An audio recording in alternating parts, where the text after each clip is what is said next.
They asked me 17 times in 3 days. Different species, different voices. Some clicked their questions through translation devices the size of dinner plates. Some spoke in tones so low I felt them in my chest before I heard them with my ears. Some did not speak at all, and simply projected their thoughts through bioreceivers embedded in the station walls. But every single one of them asked the same thing, in the end, dressed in different words. How do humans survive? I am Sarah Voss. I am 43 years old. I have a scar above my left eye from a piece of shrapnel I never found. I drink my coffee black. I sleep 4 hours a night. And I have spent the last 11 years negotiating on behalf of a planet full of people who have no idea how close they have come, more than once, to being someone else's problem to solve. I was a soldier before I was a diplomat. Some days I think those two things are the same job with different paperwork. The orbital station above Verac 9 was enormous. It had to be. When you gather representatives from hundreds of species in one place, you need corridors wide enough for creatures who are 12 feet tall, atmosphere controls sensitive enough to keep methane breathers alive, 2 rooms away from oxygen-dependent species, and gravity plating, adjusted floor by floor, for beings who evolved on worlds twice the size of Earth.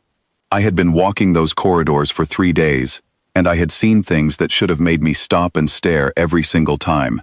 I did not stop. I did not stare. I nodded, I smiled, and I moved forward. That, I think, is the first part of the answer. But I am getting ahead of myself. The Grand Convocation Hall was shaped like the inside of a shell, curving upward in a slow spiral, with every seat angled toward the center floor where a speaker would stand. When I walked out to that floor on the 3rd morning, I felt hundreds of eyes on me. Eyes of different colors, different numbers, different shapes. Some of them were warm with curiosity. Most of them were cold with calculation. A few were unreadable entirely, and those were the ones I paid the most attention to. I set my coffee mug on the speaker's podium. Someone in the upper rows made a sound that the translation device in my ear rendered as mild amusement. Good. Mild amusement was fine. Mild amusement meant they were watching. The question came from Delegate Moon. He was Kalahari, a tall species, broad-shouldered, covered in short silver fur, with eyes that caught light the way an animal's eyes do in the dark. His species had evolved as pack hunters on a cold world. They had 3 rows of teeth, all of them serious. He leaned forward in his seat, and when he spoke, his voice was careful and deliberate, the way a person speaks when they want to make sure their words land exactly where they aim them. He said that his people had reviewed our history. He said that by every measure they used to evaluate a species' survival potential, humans should not have made it past their 2nd ice age. Our world had creatures that outweighed us by thousands of kilograms, creatures that could outrun us, outswim us, outsmell us, and see in darkness we were blind in. Creatures with natural armor, with venom, with claws that could open stone. We had none of those things. We were soft, we were slow, we were, in the cold language of biology, prey animals, who had somehow refused to behave like prey animals. So? He asked, and every chamber in that great spiral went silent. How? I picked up my coffee. I took one sip. I set it back down. Then I smiled. I told him the answer was simple, and it came in 2 parts. The first part was that we domesticated some of them. The second part was that we ate the rest. The silence that followed was the kind of silence that has weight to it. I started with the wolf. On our world, before humans had metal or wheels or written language, there was an animal that hunted in coordinated groups, that communicated across distances, that could track a wounded creature for 3 days without rest. It was faster than us. It had senses we could not compete with. By every reasonable calculation, it was more suited to survival than we were. We looked at this animal, this efficient and dangerous creature, and we did not run. We did not build walls against it. We sat near its territory at night, and we left food at the edges, and we waited. We waited for years. We waited for generations. Slowly, cautiously, with enormous patience, we built something that had never existed before between a human and a predator. We built trust. Over thousands of years, the wolf became the dog. It became our hunting partner, our guard, our companion. We did not defeat the wolf. We did not cage it and break its spirit. We made an offer, and the wolf, over many generations, accepted. By the time we had cities, The descendants of those wolves were sleeping at our feet and protecting our children. We had taken the most dangerous pack hunter on our continent and made it family. Moon had gone very still. I watched him, and I saw something shift behind his eyes. His species had their own relationship with pack dynamics, with loyalty, with hierarchy. The idea of looking at a predator and seeing not a threat, but a potential partner. I could see it landing in him, differently than it had landed in the other delegates. More personally. More uncomfortably, I moved on to the horse. A creature of muscle and speed, capable of killing a human with a single kick, capable of running distances that would destroy a human body. We put them in harness. We learned their language of movement and tension and ear position. We rode them into war, across plains, over mountains. We did not do this by force alone. We did it by learning what the horse needed and offering it, while quietly, steadily making ourselves the thing the horse depended on. Feed, safety, companionship. We made ourselves necessary to a creature that did not need us, until it did. Then the elephant. Enormous, intelligent, powerful enough to demolish anything we built. We worked alongside them for centuries, learned their family structures, their memories, the sounds they made when they grieved. We kept showing up, kept being consistent, kept making ourselves trustworthy, in ways they could recognize, and they let us close. I told the convocation that for 40,000 years, humans had looked at creatures larger and stronger and faster than themselves, and asked one question. Not how do I survive this? That was the wrong question. The right question was, what can this creature do, and how do I make it want to do that thing for me?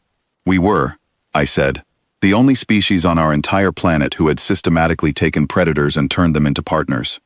Not once, not twice, over and over, across every continent, across every era of our history. It was not luck. It was not accident. It was something built into the way we saw the world. We looked at danger, and we saw potential. Ambassador Skarax of the Vreth had not moved since I began speaking. He was 7 feet of dense muscle and controlled stillness, with retractable claws that I had watched him extend and retract twice already, the way some people tap their fingers when they are thinking. His species were true apex predators. They had evolved at the absolute top of their world's food chain, and it showed in every line of how they held themselves. He was watching me the way a very large, very intelligent animal watches something it has not yet decided what to do with. I looked at him for a moment. Then I moved to the second part of the answer. The rest, I said, we ate. I described the great hunting traditions of early humanity. Not sport, not ritual. Survival and calculation. My ancestors looked at the large animals of their world, animals that had ruled their ecosystems for millions of years, and they made a simple assessment. Can this be made useful? And if the answer was no, the next question was, can this be made into food? The answer, very often, was yes. Creatures that were too dangerous to approach, my ancestors hunted in groups, with patience and planning that took days or weeks. Creatures that lived in the ocean, creatures that could have swallowed our boats whole, we pursued in wooden vessels with nothing but handmade tools and the absolute refusal to give up. The largest animal that has ever lived on our world is a creature called the blue whale. It is longer than many of the ships in Earth's early navy. My ancestors hunted it from small wooden boats with spears thrown by hand. Not because they were fearless, they were afraid. I want to be clear about that. Humans feel fear the same as anything else that has a nervous system and enough intelligence to understand consequences. We felt it then, and we feel it now. But we learned, very early, not to let fear make our decisions for us. Fear tells you there is a threat. It does not tell you what to do about the threat. That part is up to you. Muin spoke quietly from his seat. He asked what humans feared, if not the things that should have killed them. I thought about it honestly. Then I told him, each other, mostly, and boredom. A sound moved through the chamber. It took my translation device a moment to categorize it. Laughter, it decided, though it noted that the confidence level on that classification was only 62%. That was fine. 62% laughter was better than 0. Then Skarax stood. He was impressive when he stood. He was designed by evolution to be impressive when he stood, in the same way a storm is designed by physics to be impressive.